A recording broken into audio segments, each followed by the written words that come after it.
নীলাখামর স্মৃতি লিখো কত কথা, তুমি মোর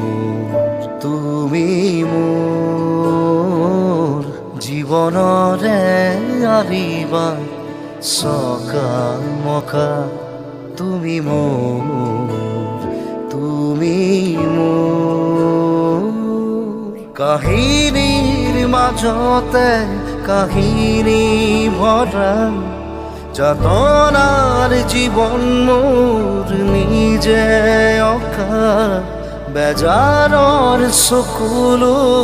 মচিলোৱা উদাসী ফাগুনৰ বসন্ত হোৱা, তুমি মোৰ সাৰদিজনী মৰমবোৰ চবানা খুলি।